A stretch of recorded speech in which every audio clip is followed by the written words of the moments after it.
నమస్తే. ఎలా ఉన్నారు? బాగున్నారా? నేను మీ పద్మజ. ఈరోజు నేను మీకు ఈ వీడియోలో చాలా సింపుల్‌గా, చాలా టేస్టీగా ఉండే ఆలు కుర్మా రెసిపీని చూపిస్తాను. ఈ రెసిపీ మా అత్తగారిది. చిక్కటి గ్రేవీ తోటి చాలా కమ్మగా ఉంటుంది. బగారా రైస్, జీరా రైస్, రోటీ, చపాతీ, పుల్కా దేంట్లోకైనా సరే చాలా రుచిగా ఉంటుంది. ఇంటికి ఎవరైనా గెస్ట్‌లొచ్చినప్పుడు లేదంటే వీకెండ్స్‌లో ఈ ఆలు కుర్మా రెసిపీని మీరొకసారి తప్పకుండా ట్రై చేయండి. ఆలస్యం చేయకుండా ఈ కమ్మనైన ఆలు కుర్మాని ఎలా తయారు చేసుకోవాలో చూద్దాము. ముందుగా ఒక మిక్సర్ జార్‌లోకి ఈ మాత్రం సైజున్న పచ్చి కొబ్బరి ముక్కను తీసుకొని ముక్కలుగా చేసుకొని అందులో వేసుకోవాలి. అలాగే ఒక టీ స్పూన్ జీలకర్ర, ఒక టేబుల్ స్పూన్ గసగసాలు వేసుకొని కావాల్సినన్ని నీళ్లు పోసుకొని ఇలా మెత్తగా రుబ్బుకోవాలి. చూడండి, ఇక్కడ నేను చూపిస్తున్నట్టుగా ఇలా మెత్తగా రుబ్బుకొని దీన్ని రెడీగా పక్కనుంచండి. ఇప్పుడు స్టవ్ వెలిగించి ప్యాన్ పెట్టుకొని అందులోకి ఒక టేబుల్ స్పూన్ నూనె వేసుకోవాలి. నూనె కొంచెం వేడవగానే ఒక 2 పెద్ద సైజున్న ఆలూని చెక్కు తీసేసి ఇలా పెద్ద ముక్కలుగా కట్ చేసుకొని ఈ ఆయిల్‌లో వేసుకొని వీటిని గోల్డెన్ బ్రౌన్ కలర్ వచ్చేదాకా ఫ్రై చేసుకోవాలి. స్టవ్‌ని మీడియం ఫ్లేమ్‌లో పెట్టుకొని ముక్కల్ని అటు ఇటు కదుపుకుంటూ మాడనివ్వకుండా ఫ్రై చేసుకోవాలి. ఇవి ఫ్రై అవ్వడానికి ఒక 10 నిమిషాలు టైం పడుతుంది.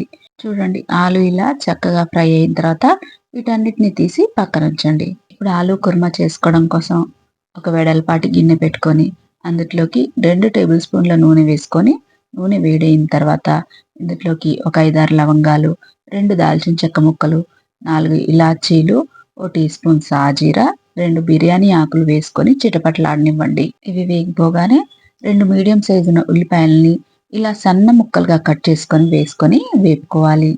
ఉల్లిపాయ ముక్కలు మరి గోల్డెన్ బ్రౌన్ అవ్వాల్సిన అవసరం లేదండి. ఉల్లిపాయ ముక్కలు కొంచెం మెత్తబడి రంగు మారితే సరిపోతుంది.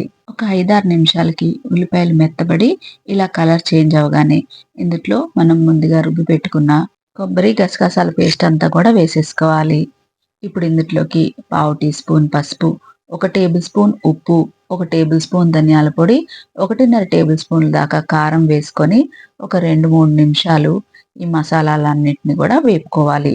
కొబ్బరి, గసగసాల పేస్ట్‌లోని పచ్చివాసన పోయేదాకా ఒక 3 నిమిషాలు వేపితే సరిపోతుంది. ఇలా వేగిపోయిన తర్వాత ఇప్పుడు మనం ఇందులోకి ఒక కప్పు నీళ్ళని పోసుకుందాము. నేను మిక్సర్ జార్‌లోకి నీళ్లు పోసి అవే పోస్తున్నానండి. ఇలా నీళ్లు పోసిన తర్వాత ఇదంతా ఒకసారి కలిపేసి మూత పెట్టేసి ఒక 5 నిమిషాలు లో ఫ్లేమ్‌లో ఈ మసాలాని ఉడకనివ్వాలి. 5 నిమిషాల తర్వాత మూత తీసి చూద్దామండి. మసాలాలోని నీళ్ళన్నీ ఎగిరిపోయి మసాలా అంతా కూడా దగ్గర పడింది.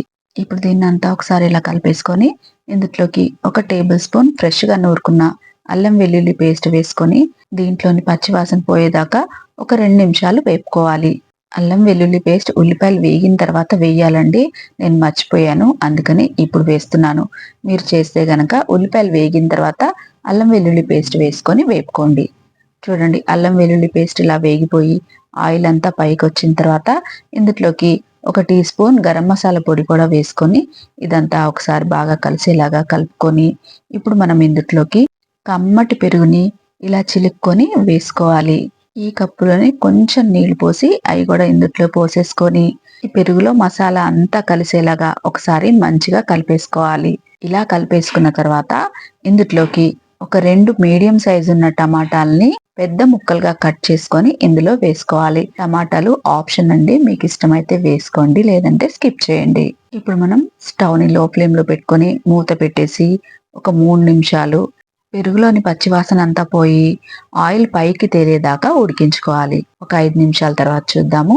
చూడండి, పెరుగులోని పచ్చివాసన అంతా పోయి ఆయిల్ అంతా ఇలా సెపరేట్ అయింది కదా! ఇప్పుడు ఇదంతా ఒకసారి కలిసేలాగా కలుపుకోండి. టమాటాలు కూడా చూడండి సగం మగ్గిపోయాయి. ఇప్పుడు ఇందులోకి మనం ముందుగా వేయించి పెట్టుకున్న ఆలుగడ్డ ముక్కలన్నీ కూడా వేసేసుకోవాలి. గ్రేవీకి సరిపడా ఒక హాఫ్ కప్పు నీళ్లు పోసుకోవాలి. ఎక్కువ పోయకూడదండి. ఎక్కువ పోస్తే కుర్మా పల్చగా అయిపోతుంది. అలాగే ఉడకడానికి కూడా చాలా టైం పడుతుంది. అందుకని ఒక హాఫ్ కప్పు నీళ్లు పోసుకొని ఈ టైంలో మీరు ఒకసారి ఉప్పు, కారం చెక్ చేసుకొని మీ రుచికి సరిపడా ఉప్పుని, కారాన్ని వేసుకొని మూత పెట్టేసి లో ఫ్లేమ్‌లో ఒక 3 నిమిషాలు ఉడకనివ్వండి. 3 నిమిషాల తర్వాత మూత తీసి చూద్దామండి. మూత తీయగానే ఇల్లంతా గుమగుమలాడుతూ మంచి వాసన వస్తుందండి.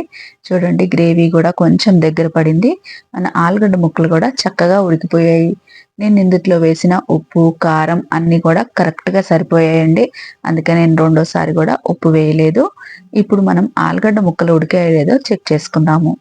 చూడండి, ఆలుగడ్డ ముక్కలు కూడా చక్కగా ఉడికిపోయాయి. ఇప్పుడు ఇంకా చివర్లో ఒక 5, 6 పచ్చిమిర్చిల్ని ఇలా ఘాటు పెట్టుకొని వేసుకొని, సన్నగా తరిగిన కొత్తిమీర కూడా వేసుకొని, వాసన పోకుండా మూత పెట్టేసి స్టవ్ ఆఫ్ చేసుకొని పక్కకు దించేసుకోవాలి.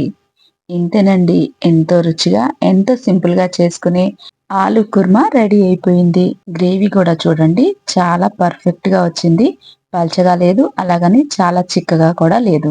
ఈ ఆలు కుర్మాని వేడి వేడి పూరీలు, చపాతీ, పుల్కా, రోటీ, అలాగే బగారన్నం, జీరా రైస్ దేంట్లోకైనా సరే ఈ ఆలు కుర్మా అద్దిరిపోతుంది. చూసారు కదండీ! మా అత్తగారి రెసిపీ ఆలు కుర్మాని. ఈ ఆలు కుర్మా రెసిపీని ఈ వీకెండ్‌కి మీరొకసారి ఇంట్లో తప్పకుండా ట్రై చేయండి.